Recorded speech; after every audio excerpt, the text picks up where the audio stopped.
Toutes les startups IA prétendent avoir le meilleur générateur d'images. Donc j'ai testé les plus populaires avec exactement le même prompt, en générant des dizaines d'images. Le but, trouver lequel donne vraiment les meilleurs résultats. Et durant cette vidéo, je vais classer chaque générateur du rang S au rang D. Et honnêtement, le résultat final m'a vraiment surpris. C'est parti. Pour ce test, j'utilise OpenArt, un outil qui regroupe la plupart des gros générateurs d'images IA au même endroit. Le gros avantage, au lieu de payer 10 abonnements différents pour tester chaque modèle, je peux tous les comparer depuis une même interface. C'est ce qui m'a permis de faire ce comparatif. Et si vous voulez tester les modèles vous-même, le lien est en description. Pour que le test soit le plus honnête possible, j'ai utilisé exactement le même prompt sur chaque modèle. Même condition, une seule génération, aucun redo. L'idée avec ce prompt, c'est de tester plusieurs éléments importants en une seule image.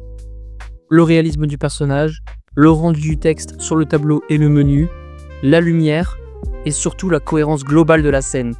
Parce qu'aujourd'hui, beaucoup d'IA arrivent à générer une belle image. Mais très peu réussissent à tous les éléments en même temps. On commence avec GPT Image 1.5. On se retrouve sur OpenArt. Pour commencer ce test, on va tester les modèles d'OpenAI, donc ChatGPT Image 2 et GPT Image 1.5. Commençons par le 1.5. Alors on voit déjà que ce modèle est limité en termes de format. On peut le mettre uniquement en 1.1 en 4K. Je vais coller mon prompt.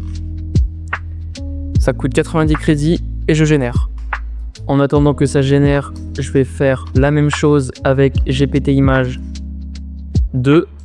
Alors cette fois, on voit que on a tous les ratios qui sont disponibles. On va mettre en 16/9 et on génère. Alors on va analyser le résultat de ChatGPT 1.5. Globalement, on voit qu'il y a beaucoup de choses qui ne vont pas. Déjà, il y a 2 tasses présentes sur la table, ce qui ne va pas. La femme est assez réaliste, ça c'est pas mal. Le tableau noir derrière qui est mal fait, qui ne s'arrête pas au mur.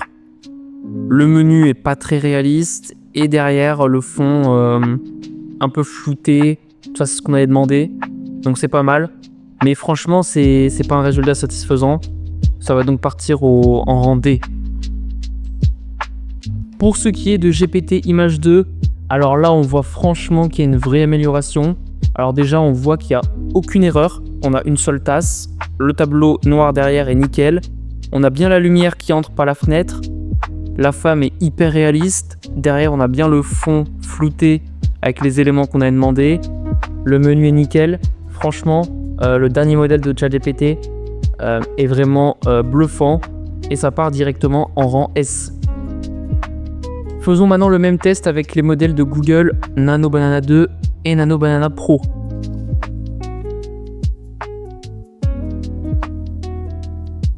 Le résultat pour Nano Banana 2, qui est même pas le dernier modèle de création d'images, est franchement bluffant. On peut voir que la femme est très réaliste, le menu également, le tableau noir aussi, tous les détails sont bien réalisés jusqu'à l'extérieur et le fond aussi évidemment.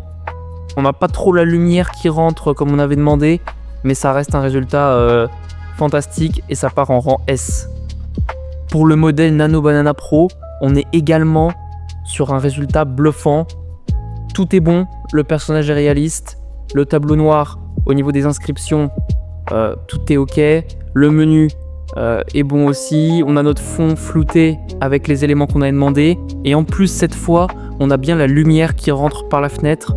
C'est un résultat qui est franchement bluffant, je le classe dans le rang S. Passons maintenant au dernier modèle de Google, Imagen 4. Alors cette fois la génération a été beaucoup plus rapide.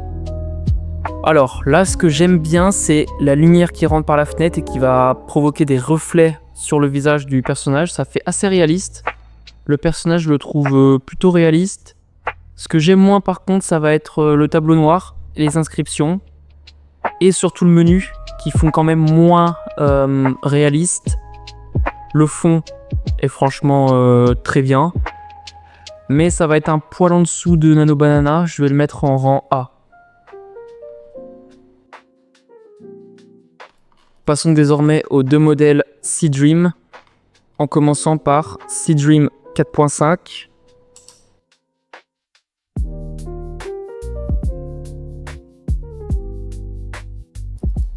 Alors le résultat pour Seedream 4.5 est globalement satisfaisant. Le tableau noir, j'aime bien.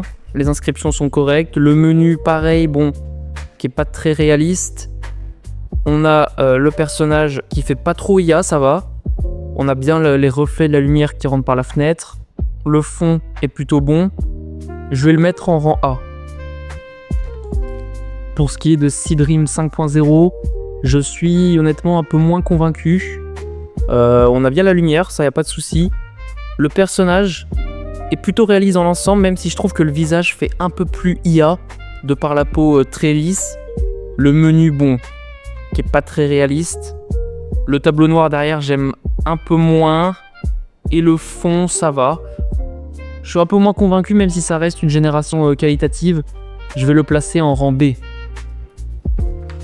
Et pour finir donc les tests sur les modèles, on va dire principaux, je vais tester Kling 3.0.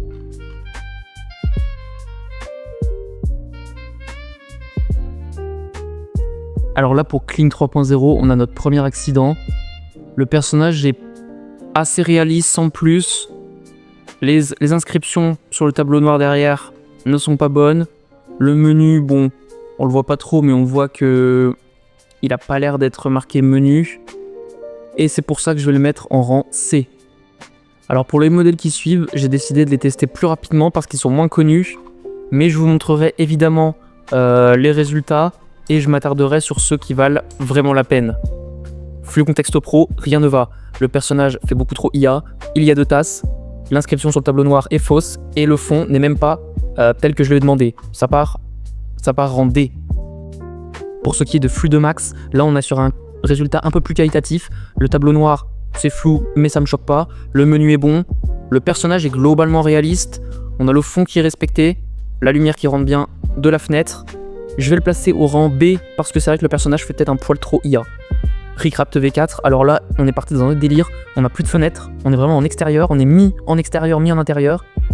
Le fond est ok, le tableau noir est ok, le menu ça va pas. Le personnage est plutôt réaliste franchement, mais globalement c'est pas ce qu'on a demandé. Mais il y a pas mal d'éléments positifs, je vais donc le mettre en rang C. Grok Imagine, le générateur d'images de Twitter. On a un résultat qui est mitigé.